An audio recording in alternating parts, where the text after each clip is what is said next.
किसी ने बड़े कमाल की बात कही है कि अगर आपकी समस्या जहाज जितनी विशाल है तो याद रखिए कि प्रभु की कृपा सागर जितनी विशाल है। नमस्ते दोस्तों, मैं हूं आरजे कार्तिक। एक बार भगवान विष्णु जी से नारद जी ने कहा कि प्रभु, जो आपकी भक्ति करते हैं, आराधना करते हैं, वो इतने दुख में क्यों रहते हैं, और जो आपकी भक्ति नहीं करते, आपका नाम नहीं लेते, वो बड़े पैसे कमा रहे हैं, धरती लोक पर बड़े आनंद में रह रहे हैं। तो भगवान ने नारद जी से कहा, आओ चल करके आते हैं, भ्रमण करके आते हैं। दोनों साधु वेश में धरती लोक में पहुंचे, धरती पर आए। एक व्यापारी के घर पर गए, जाकर के दरवाजा खटखटाया और भिक्षा मांगी। तो व्यापारी आया, दरवाजा खोला और बिगड़ने लगा, गुस्सा करने लगा कि तुम आ जाते हो मुंह उठा करके, ये कोई जगह यहाँ भोजन मिलता है, ये वो, जाओ जाकर के मेहनत करो। बहुत कुछ कहने लगा व्यापारी, तुमने धंधा बना लिया, बहुत कुछ कहने लगा, ऐसा ऐसा कहने लगा, अपशब्द कहने लगा। दोनों वहां से चल दिए। नारद जी को लग रहा था कि भगवान अब जो है इसको श्राप देंगे, इसका व्यापार सब चौपट हो जाएगा, इसको अकल आ जाएगी। थोड़ा वहां से आगे चले तो भगवान जी ने कहा कि तुम्हें और धन मिले, तुम और प्रसन्न रहो, मस्त रहो, ऐसे व्यापार फलता फूलता रहे। नारद जी को समझ में नहीं आया क्या हो गया। थोड़ा आगे चले तो एक झोपड़ी में गए। एक बूढ़ी महिला वहां रहती थी, भगवान की आराधना करती थी, पूजा पाठ करती थी। उनके घर में एक झोपड़ी के बाहर एक गाय बंधी हुई थी। वहां जाकर के इन्होंने आवाज लगाई, भिक्षाम देही। माता जी आई, उन्होंने कहा कि भोजन तो नहीं करा सकती, लेकिन गाय है, दूध आपके लिए उसका इंतजाम कर सकती हैं। तो एक गिलास दूध लेकर के आ गए, आसन बिछाया, दोनों साधुओं को बड़े अच्छे से उन्होंने दूध पिलाया। उन्होंने कहा कोई चिंता की बात नहीं, आप बस आशीर्वाद दे के जाइए, मेरा जीवन ऐसे ही चलता रहे, मैं तो भक्ति करती हूँ। बहुत कुछ कहने लगी। दोनों साधु जो वेश में आए थे, भगवान जी और नारद जी, वहां से चल दिए। थोड़ा सा आगे गए तो भगवान पीछे पलटे झोपड़ी की तरफ और कहने लगे कि तुम्हारी जो गाय है वो कुछ दिनों में चल बसे। इस तरीके से जैसे ही उन्होंने कहा, नारद जी सराहने गए। उन्होंने कहा आप क्या कर रहे हो, जो व्यापारी हमें गाली देके भगा रहा है, जो हमें उल्टा सीधा कह रहा है, उसके लिए आप कह रहे हो कि उसको और पैसा मिले, और जो माता जी इतने प्रेम से हमारे उन्होंने लिए दूध का इंतजाम किया, इतने आदर से हमारा सत्कार किया, उनको आप कह रहे हो कि गाय तुम्हारी चल जाए, चल बसे। भगवान ने कहा तुम समझे नहीं, मैंने व्यापारी को और उसका व्यापार बढ़े ऐसी बात कही। क्यों कही? क्योंकि उसका मन ही उसी में, उसकी आसक्ति उसी में, उसका लगाव उसी में है। जब अंत समय आएगा तो और पैसा सोचता रहे और अगली योनि में वो सर्प बन जाए, तिजोरी के नीचे बैठा रहे। और बूढ़ी माता जी को मैंने कहा कि आपकी गाय जो है वो चल बसे। मैं नहीं चाहता कि जब वो अंत समय में पहुंचे तो गाय की चिंता करने लगे कि इस गाय को कोई ले ना जाए, इसको कोई मार ना दे। वो गाय का सुमिरन ना करें, वो मेरा सुमिरन करें। इसलिए गाय उनके जीवन से पहले ही मैं हटा देना चाहता हूं। शास्त्रों में कहा गया है कि अंत समय में हम जिस भी चीज का स्मरण करते हैं, जिसके बारे में सोचते हैं, वैसे ही बन जाते हैं। अगर हम स्मरण ही प्रभु का करेंगे तो अंत समय में भी प्रभु ही याद आएंगे और हम उनके धाम पहुंच जाएंगे। इस कथा का सार यही है। इसलिए जो होता है उनकी मर्जी से होता है, उनकी कृपा से होता है। इस बात को स्वीकार कीजिए और जीवन के हर पल को जीना शुरू कीजिए। किसी ने बड़े कमाल की बात कही है कि सम्मान हमेशा समय और परिस्थिति का होता है, लेकिन इंसान उसे अपना समझने की भूल कर बैठता है। नमस्ते, मैं हूं आरजे कार्तिक। एक बड़ी छोटी सी कहानी आपको सुनाता हूं। एक सरकारी अधिकारी की, जो अपने बच्चे के साथ डिनर करने के बाद 5 स्टार होटल से रवाना हुए, और कार में जब बैठे थे पिता पुत्र, तो दोनों के बीच में बातचीत शुरू हुई। हल्का म्यूजिक चल रहा था और पिताजी बता रहे थे बच्चे को कि बेटा मैंने ये कर दिया, वो कर दिया, अपने गुणगान कर रहे थे। पिताजी अपना रौब बता ही रहे थे, तभी एक पुलिस के हवलदार ने उनकी गाड़ी को रोक लिया। अब सरकारी अधिकारी को और गुस्सा आ गया कि भैया मेरी गाड़ी रोक ली। हवलदार ने आके बोला कि हाँ जी साहब, दिखाओ अपना ड्राइविंग लाइसेंस। तो ये जो पिताजी थे ये और गुस्से में आ गए कि मेरा ड्राइविंग लाइसेंस देगा, तू जानता नहीं मैं कौन हूं, सचिवालय में इस पद पर हूं, ये वो फलां ढिमका बताने लगे अपने बारे में। हवलदार ने कहा साहब आप होंगे अपनी जगह पर, लेकिन मुझे तो ड्राइविंग लाइसेंस बताओ, अब आपका चालान होगा। तो उन्होंने कहा किस बात का चालान? हवलदार ने कहा साहब आपने सीट बेल्ट नहीं लगाई हुई और अपने बच्चे को भी नहीं सिखाया कि वो भी लगाए, खुद तो गलत कर रहे हो, बच्चे से भी गलत करवा रहे हो। छोटा बच्चा ये सब देख रहा था, चुपचाप ऑब्जर्व कर रहा था कि पापा क्या करते। पिताजी ने और रौब जो है झाड़ा, बोले कि तुझे पता नहीं है, ये वो नाम वाम बताने लगे अधिकारियों के, पुलिस अधिकारियों के, उनको जानता हूं, इनको जानता हूं, अभी करूं, तुम्हारे जैसों के तो हम रोज साइन करके ट्रांसफर करते हैं। 50 बातें उसको बोल लगे। हवलदार ने कहा अच्छा साहब ठीक है, मैं आपको चालान नहीं करता, लेकिन अभी आपको सीट बेल्ट लगानी पड़ेगी, बच्चे को भी लगवानी पड़ेगी, उसके बाद ही गाड़ी आगे जाने दूंगा, वरना गाड़ी आगे नहीं जाने दूंगा। ये तो मेरी बात है, आपको ये बात तो माननी पड़ेगी। इन साहब को भी लगा सरकारी अधिकारी को कि अरे मान लेता हूं, इतनी सी बात कहां बात को आगे बढ़ाते हैं। चुपचाप इन्होंने बेल्ट लगाई, बच्चे से बोला बेटा बेल्ट लगा लो, गाड़ी आगे बढ़ गई। फिर से रौब झाड़ने लगे कि ये समझता नहीं है मैं कौन हूं, ये कौन है, हवलदार है। ऐसे में तो हम रोज साइन करके जो है ट्रांसफर कर देते। छोटा बच्चा चुपचाप सुन रहा था कि पापा कितने बड़े हैं, सब सोच रहा था। अचानक से एक धमाका हुआ। इन्होंने गाड़ी साइड में रोकी तो पीछे देखा कि एक बाइक सवार बुजुर्ग को टक्कर मार करके एक कार जो है दौड़ाते हुए बंदा ले जा रहा था। बुजुर्ग नीचे सड़क पर गिरे हुए थे, खून बह रहा था। वही हवलदार दौड़ के आए उन बुजुर्ग के पास, उनको साइड में लेकर के और आवाज दे रहे थे, कह रहे साहब, बड़े साहब, सचिवालय वाले सुनो, मदद कर दो, मेरे पास में बाइक नहीं है, इनको हॉस्पिटल ले जाना है, आपकी कार में लेकर के चलते ना। बच्चा सब देख रहा था। तो ये पिताजी थे, इन्होंने कहा अरे मुझे घर पर काम है, इमरजेंसी है, माता जी बीमार है, करके निकल लिया वहां से चुपचाप, इमरजेंसी का नाटक करे। छोटा बच्चा देख रहा था कि पापा ने हेल्प नहीं की। रास्ते में फिर से वही बड़ी बड़ी बातें करते हुए घर पहुंच गया। उस छोटे बच्चे को अंदर अंदर बहुत बुरा लग रहा था कि मेरे पापा ने गलत किया। पूरी रात उसे नींद नहीं आई। वो सोचता रहा कि मेरे पापा बड़े हैं कि वो हवलदार बड़ा आदमी है जिसने मदद करी। अगली सुबह जब न्यूज़पेपर उस छोटे बच्चे ने देखा तो उसकी आंखें नम हो गई। अखबार में बड़ी सी फोटो जो है छपी हुई थी उन हवलदार की, और लिखा हुआ था कि एक हवलदार ने कंधे पर जो है बुजुर्ग को ले जाकर के हॉस्पिटल पहुंचाया, 700 मीटर दूर, टाइम पर उन्हें भर्ती करवाया, उनकी जान बचाई। शाबाश हवलदार साहब, ऐसा लिखा हुआ था। वो छोटा बच्चा अखबार पढ़ते पढ़ते रोना लगा और सोचने लगा कि मेरे पिताजी इतने बड़े पद पर हैं, इतने बड़े अधिकारी हैं, हमारे पास कार है, हवलदार के पास तो बाइक भी नहीं थी, फिर भी उसने मदद कर दी, और पापा इतने बड़े होकर के भी कुछ नहीं कर पाए। उस बच्चे ने कुछ बोला नहीं, वो बस अखबार ले जाकर के पिताजी को दे आया, बोला पापा पढ़ लेना, आपके काम की खबर छपी है। बहुत छोटी सी कहानी है जिसका सार ये समझाता है कि आप चाहे जितने बड़े हो जाएं, जितना पैसा कमा लें, जितनी पद प्रतिष्ठा गरिमा आ जाए, याद रखिए अगर आपके अंदर इंसानियत नहीं है तो आप इंसान नहीं है। इंसान होने का सबसे बड़ा गुण है इंसानियत। अगर दूसरे के लिए आपके दिल में करुणा नहीं है, प्रेम नहीं है, प्यार नहीं है, तो कोई मतलब नहीं है इतना सारा पैसा कमाने का। बहुत छोटी सी कहानी जो आपको अपने आप से मिलाती है। किसी ने बड़े कमाल की बात कही है कि जिंदगी में हम उसी दिन बड़े हो जाएंगे जिस दिन अपने आंसू पोंछकर हम स्वयं खड़े हो जाएंगे। नमस्ते दोस्तों, मैं हूं आरजे कार्तिक। एक बड़ी छोटी सी कहानी एक गांव की, जहां के किसानों की किसी बात से नाराज होकर के, क्रोधित होकर के इंद्रदेव ने कह दिया कि आपके यहां अब 12 वर्षों तक फसल नहीं होगी, क्योंकि 12 वर्षों तक वर्षा नहीं होगी, बरसात नहीं होगी। गांव के किसान बड़े परेशान हुए कि ये क्या हो गया। उन्होंने दोबारा से प्रार्थना की, इंद्रदेव को प्रसन्न करने के बहुत सारे प्रयास किए। इंद्रदेव फिर से प्रकट हुए और बहुत प्रार्थनाएं कर रहे थे गांव के किसान। तो उन्होंने कहा कि चलो मैं आपको उपाय बताता हूं। इसका उपाय यह है कि अगर भगवान शिव जी अपना डमरू बजा दें तो जिस दिन वो डमरू बजा दें, जिस क्षण वो डमरू बजा दें, उसी क्षण आपके गांव में बारिश हो जाएगी। लेकिन आपको उनको प्रसन्न करना होगा। और उधर इंद्रदेव ने जाकर के भगवान शिव जी से आग्रह कर लिया कि प्रभु कुछ भी हो जाए, आपको डमरू मत बजाना। गांव के जो किसान हैं उनकी बात से मैं नाराज हो गया हूं और प्रसन्न हो गया हूं, और मुझे क्रोध आया तो मैंने कह दिया, अब आप मेरी बात रख लेना। गांव के किसानों ने प्रार्थना की प्रभु को प्रसन्न करने की, भगवान शिव जी को प्रसन्न करने की। भगवान शिव जी ने दर्शन दिए तो गांव के किसानों ने वही बात रखी कि इंद्रदेव नाराज हो गए, क्रोधित हो गए, आप कुछ चमत्कार कीजिए, डमरू बजा दीजिए, बारिश हो जाएगी। भगवान शिव जी ने भी कह दिया कि अब तो डमरू 12 वर्षों के बाद ही बजेगा। गांव के किसानों को लगा कि अब तो कुछ भी नहीं हो सकता, हमने सारे प्रयास, सारे प्रयत्न कर लिए, अब क्या करें। तो गांव के जो किसान थे वो अपने अपने घरों में रहने लगे। उन्होंने काम धंधा छोड़ दिया। जब बारिश होगी नहीं, खेत में जाने का मतलब क्या, जब फसल ही नहीं होगी।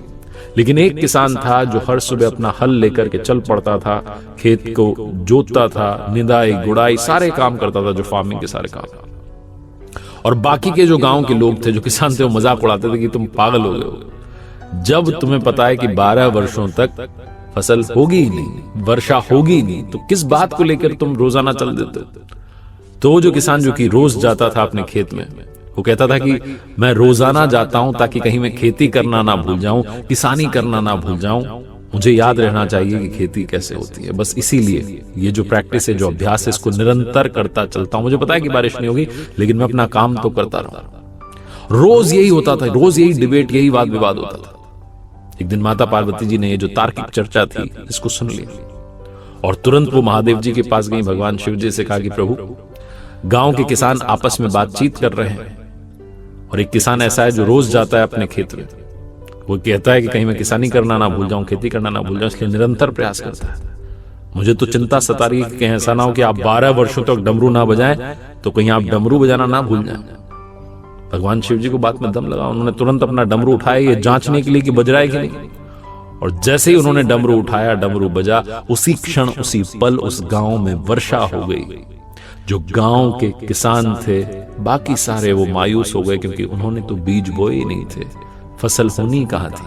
लेकिन वो एकमात्र किसान जो निरंतर जाता था, उसके खेतों में कुछ समय के बाद में फसल लहलहाने लगी। बहुत छोटी सी कहानी जो ये सिखाती और समझाती है कि डमरू कभी भी बज सकता है। इसीलिए अपनी ओर से मेहनत करना मत छोड़िए, अभ्यास करना मत छोड़िए, निरंतर प्रयत्न करते रहिए। जब आपको लगता है कि सारे दरवाजे बंद हो गए तो पता नहीं कब कहां से कोई खिड़की खुल जाए और आपको उम्मीद की किरण नजर आ जाए। किसी ने बड़े कमाल की बात कही है कि जब हम अपने लिए चुनते हैं तो श्रेष्ठ चुनते हैं, लेकिन जब प्रभु पर छोड़ देते हैं तो प्रभु हमारे लिए सर्वश्रेष्ठ चुनते हैं। नमस्ते दोस्तों, मैं हूं आरजे कार्तिक। एक बड़ी छोटी सी कहानी है गरीब परिवार की, जहां एक बच्चा रहता था जिसको बादाम बहुत पसंद थे। एक दिन उसके पापा ने बादाम वाला हलवा बनाया। 2 कटोरी हलवा बना करके तैयार करके उन्होंने टेबल पर रख दिया और बोला, बेटा अपने लिए चुन लो। एक जो कटोरी थी उसमें ऊपर 2 बादाम लगे हुए थे और दूसरी जो कटोरी थी उसमें कोई बादाम ऊपर नहीं दिख रहा था। लड़के को बादाम बहुत पसंद थे और गरीब परिवार में बादाम का आना बहुत बड़ी बात है। उसने फटाफट से वही वाली कटोरी उठाई जिसमें ऊपर 2 बादाम लगे थे।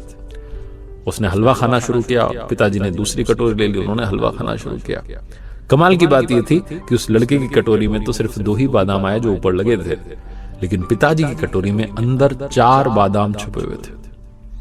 लड़के ने जैसे देखा कि पापा की कटोरी में 4 बादाम आए, उसका दिमाग खराब हो गया, मूड ऑफ हो गया। उसने कहा, पापा की कटोरी में ज्यादा बादाम आ गए और मैंने 2 वाली क्यों चुनी, मुझे वो वाली चुननी चाहिए थी। अपने दिमाग में बहुत सारा चलने लगा।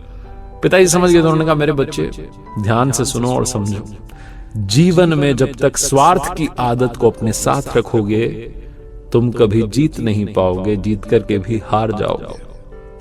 और साथ में जो दिखाई दे रहा है वो हमेशा सच हो, ये संभव नहीं है। कमाल की बात ये रही कि दूसरे दिन भी पिताजी ने 2 कटोरी हलवा तैयार किया और एक जो कटोरी थी उसमें वही हमेशा की तरह बादाम नहीं था और दूसरी में 2 बादाम ऊपर लगे हुए थे।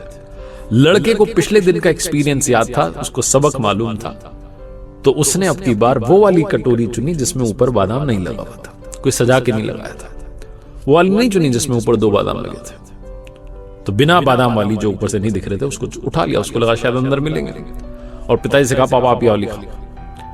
कमाल की बात ये रही कि जब उसने खाना शुरू किया तो उस कटोरी में अंदर कोई बादाम था ही नहीं।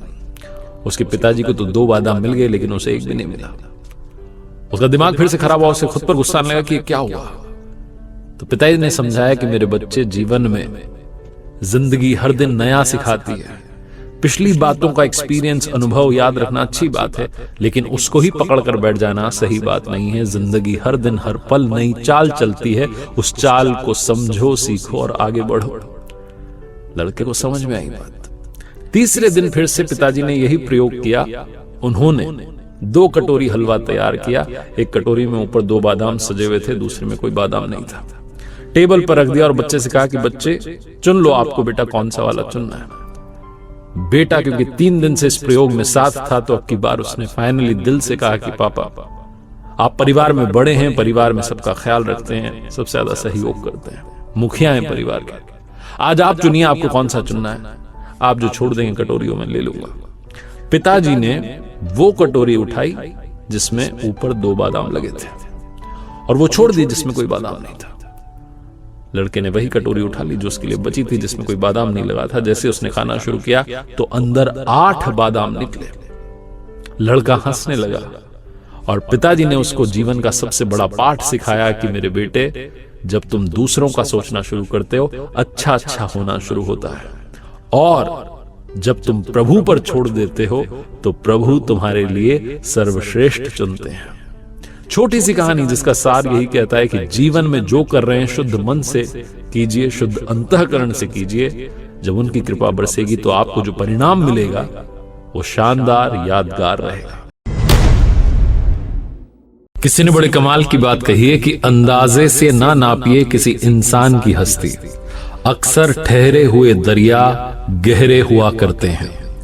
नमस्ते दोस्तों, मैं हूं आरजे कार्तिक। एक बार एक प्रोफेसर अपनी क्लास में स्टूडेंट्स को एक कहानी सुना रहे थे। तो कहानी इस प्रकार की थी कि एक समुद्र में बड़ा जहाज जा रहा था, बहुत सारे यात्री उस पर सवार थे। अचानक से एक एक्सीडेंट होता, दुर्घटना होती और जहाज जो है खराब हो जाता है। जहाज का कप्तान अनाउंस करता है, कैप्टन अनाउंस करता है कि सारे यात्रियों को फटाफट से खाली करना होगा क्योंकि ये डूबने वाला है। लाइफ बोट जो है उन पर सवार होने के लिए लोगों की भीड़ लग जाती है। लोग जो है तैयार होते हैं कि बस हमें मौका मिल जाए।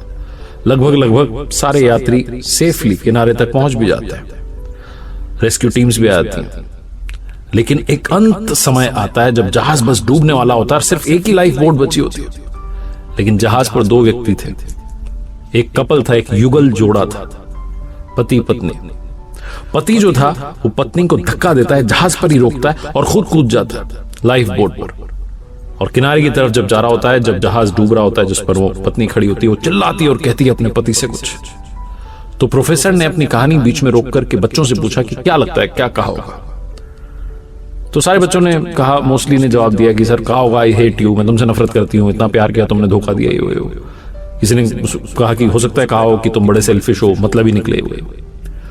एक बच्चा चुप रहा, बहुत सिंसियर लग रहा था। तो प्रोफेसर ने पूछा उससे कि आप चुप क्यों, आप बताइए क्या कहा होगा।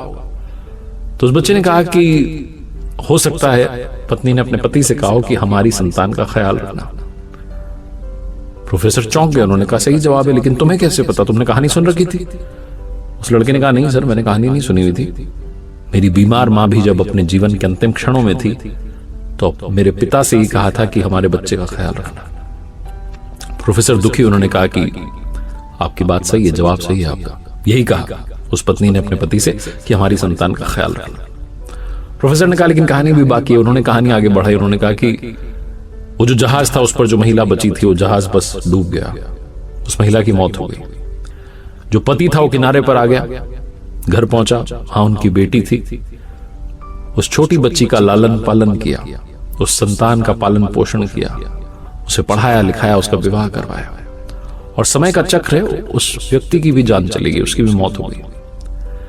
जो बेटी थी वो एक दिन अपने घर पर मायके में आई हुई थी और घर की साफ सफाई कर रही थी, सामान जो सारा देख रही थी। तब अलमीरा में उसे एक डायरी मिलती है जो कि उसके पिता की थी, और उस डायरी के अंतिम पेज पर लिखा हुआ था कि मुझे क्षमा करना, मैं उस समय समंदर में तुम्हारे साथ समाना चाहता था, लेकिन चाह करके भी ऐसा नहीं कर सका। मुझे कठोर निर्णय लेना पड़ा, हमारी संतान को पालना पोसना आवश्यक था, इसलिए मैंने तुम्हें वहीं छोड़ करके खुद की जान बचाना मुनासिब समझा। मुझे मालूम था कि तुम बीमारी से ग्रस्त हो, कुछ दिनों में वैसे भी तुम ये दुनिया छोड़कर जाने वाली थी। ऐसे में मुझे ये कठोर निर्णय लेना पड़ा, वरना मेरा यकीन मानो मैं तुम्हारे साथ समंदर में उसी पल समा जाना चाहता था। तुम्हारे बिना मेरे जीवन का कोई अर्थ नहीं है। बच्ची जब ये पढ़ रही थी तो रोती चली जा रही थी। कहीं ना कहीं उसके मन में चलता था कि पिता ने मां को वहां के लिए क्यों छोड़ दिया। लेकिन उस दिन उस क्षण उसे समझ में आया कि पिता ने ऐसा फैसला क्यों किया था। इस जीवन में बहुत सारी बातें सही गलत से ऊपर है। बहुत सारी बातें बहुत कॉम्प्लेक्स्ड होती हैं, बहुत जटिल होती हैं, जिन्हें समझ पाना बड़ा मुश्किल होता है हमारे लिए। और हम में से काफी लोग बस तुरंत रिएक्ट कर देते हैं, बात बोल देते हैं, सोचते नहीं है, विचार नहीं करते, इमीडिएटली रिएक्शन देते हैं। आप ऐसे करते रहेंगे तो लोगों को खोते रहेंगे। प्रतिक्रिया देना बंद कीजिए, लोगों को जज करना बंद कीजिए, लोगों से प्यार करना, मोहब्बत करना शुरू कीजिए।